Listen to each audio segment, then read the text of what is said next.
I'm Holden Douglas. I'm Caleb Rappaport. And we're here at Crypto.com Arena where the Kings shut out the Blackhawks 6-0. It was an absolute demolition for the Kings. After going scoreless the first period, the Kings erupted on offense. Tell me about what happened in the last two periods. Well, the first period was just another regular Kings period where we thought we might be in for another one-goal game with not a lot of offense and kind of boring, actually. But Darcy Kemper, once again, held them in it. And they came out in that second period like a different team. We haven't seen a Kings team like that, especially here at home this year at all. And it's very impressive because they entered the zone with jam and with a verve, with a purpose. And they got a real quick one from Warren Fogle, my pick for first goal of the game, by the way. Absolutely right.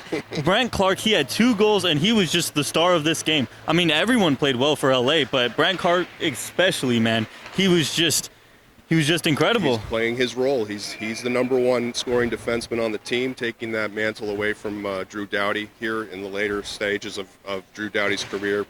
Brandt Clarke is the future, and yeah, he had a good night, and he had some words after the game. I was just told by Andrew Knoll that was your first home goal ever. Did you even realize that? Yeah, no, it's been forever, so it felt like forever, but yeah, it's definitely a relief to just have that over with, and hopefully the floodgates open and can put in more consistently.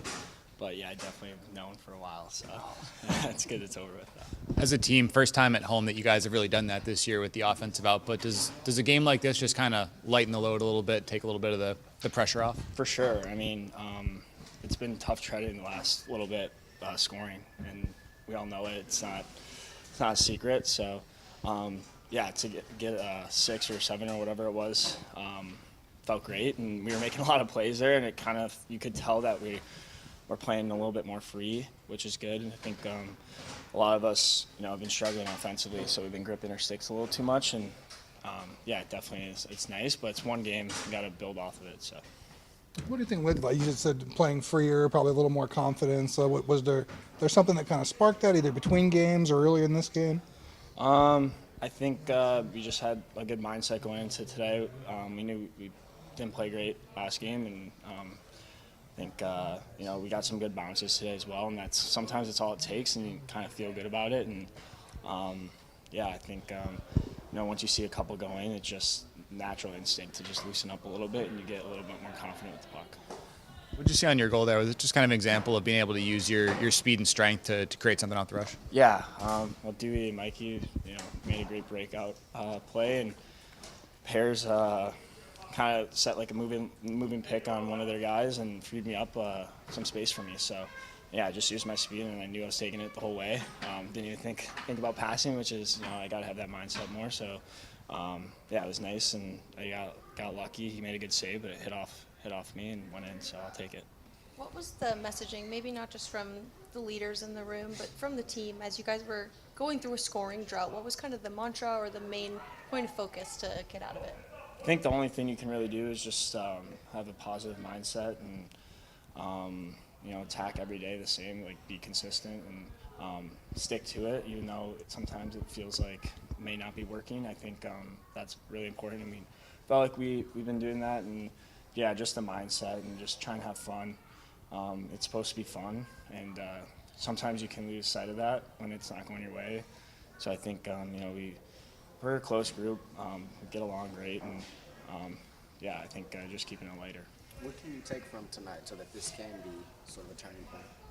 Yeah, I think just the feeling that we had when we were making plays out there and scoring, it's a lot of fun, and kind of like what I just said, just having the right mindset of being positive and having fun out there, and it's all mindset, and I think this proves that if you stick with it, good things can happen. But like I said, it's only one game. You want to show that over the course of 10, 20, and hopefully most of the season. So.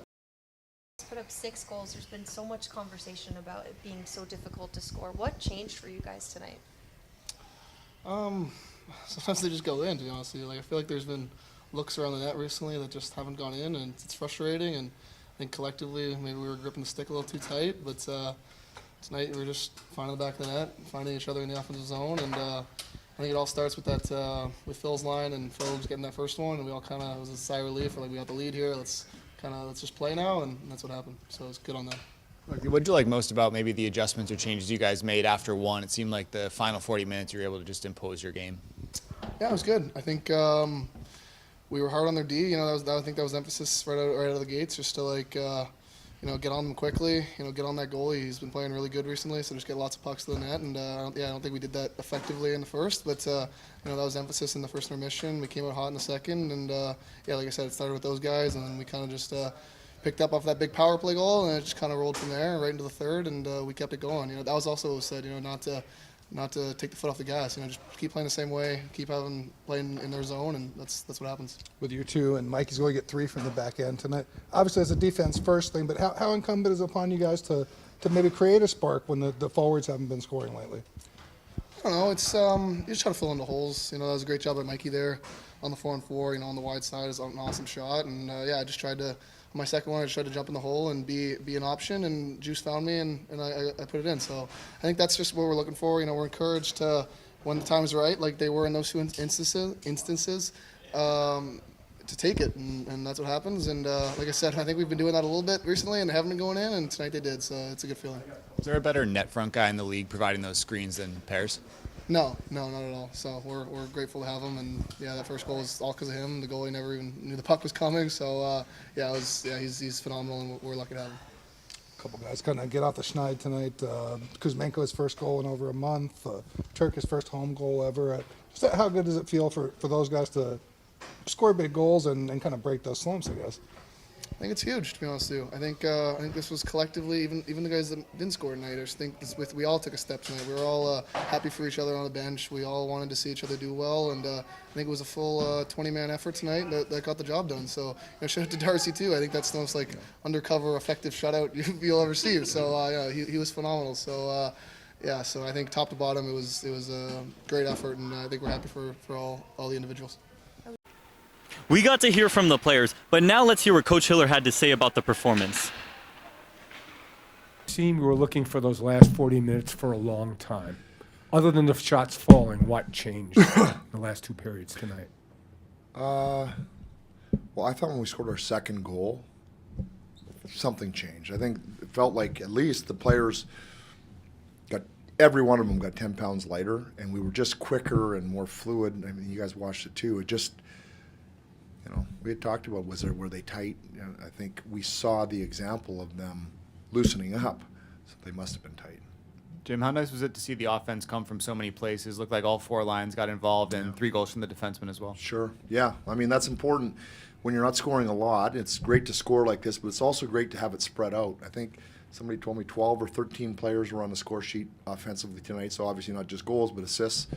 So you like to see everybody get on there if we could, but it's a really good night for us. And Byfield hit the crossbar, Edmondson had one, and Moore had one too, so there were other opportunities. How much of an adjustment, if any, was there just in that first intermission that led to this kind of explosion coming out for the rest of the game? No real adjustment. I think, what I would say is I thought we were a little bit more physical in the last 2 periods on their defensemen. They're pretty evasive. They make plays, and I think we were swinging away from them. I think second and third we went straight to them and knocked them off the puck a little bit more. So I think our guys did probably a better job of that. Coach, you mentioned the second goal. I believe that was the power play goal. Do you think that because it was a power play goal, do you think that was kind of why the load kind of lightened for you guys? I think so. I mean, I think if once we scored a second goal, it would have been similar. But I think the fact that it was power play, that it was Kuzmenko, who was so good for us on the power play last year and hadn't scored in a while, I think those factors definitely weighed into it. Jim, you play 5 of the next 6 on the road. So what kind of difference is it to get this kind of a win before that? Really important. I mean, now we'll see. But some of you were there this morning. We talked a lot about this team, since I've known them anyways. We haven't had a lot of poor performances, but when we have, seemed to bounce back pretty well. And I thought this was going to be a real test today, and it was very clear. I think you could tell by the intensity in the room for us prior to going out for the game. The players were dialed in. They were ready to play. Alex Turcotte, goal and an assist tonight. Zach was talking about getting offense from all different areas, but getting it from your depth players like that, how much of a, not just need is that, but like necessity coming from them. Right. Well, we would take it from anybody, but it's nice to have it all the way through the lineup. You had Perry on Clarkie's goal, Perry's screen. So you don't get an assist. Well, in my mind, that's an assist all day long, and it's got a higher value than some assists, many assists, right? So you have that. You have Kuzmenko on the power play, and you have Turk. And I was just told that was Turk's first goal in crypto. Yeah. So big night for him. That's pretty cool. He's scored goals obviously and played well to get one at home finally. Makes us happy. Coming back to the Kuzmenko goal, Jim, you mentioned his success last year, and it seemed like he had that setting up shop at the net front, which he did right off the faceoff there. Is that where you want to see him more frequently in the power play? In the beginning of the year, he seemed to be a little bit more on the perimeter at times. Yeah, I mean, we've had him and others kind of all over the place, as you know, through the stretch that we've really struggled so bad. So that's his spot, and I think he was happy to get back down there. He made the great play to Kopi when he didn't score earlier, and we saw that last year too. So get the puck into his hands, and give him the trust and the confidence to try and do his thing. Jim, assist for Trevor Moore, had the goal last game. I think he's got 7 points in his last 8. Is he one guy who's maybe starting to snap back into his own game here after a bit of a slow start? Yeah, I would say it feels like it. I would say Fogues. I think that's 3 for Fogues. Phil, it was close again. I think you would say Phil, despite not getting the goal, he's around the net. Those 3 guys in particular, now they're playing together again. I thought that's the most they've looked like they were last year in the second half all year. All 3 of them, they were on pucks and bouncing. They were pain to play against. So I would throw probably all 3 of those guys in there together. The Kings picked up an impressive win, but can they actually continue this? Can they keep up this offense, and can they have success on the power play? Let's hope so. And they go to Utah, take on a very tough Utah Mammoth team, a very hot team, very strong team, and a team that's looking to prove a point to the Los Angeles Kings. The Mammoth, they could go off at any moment. As this team, they really do have a heat check. So the Kings, they have to be on edge the entire game, and they have to play a full 60 minutes. That's right. We'll see what happens. That game comes up Monday night from the road, and that's all from here. Remember to keep it here, InfanityTV, your place for full-length player interviews and coaches interviews. I'm Holden Douglas. And I'm Caleb Rappaport.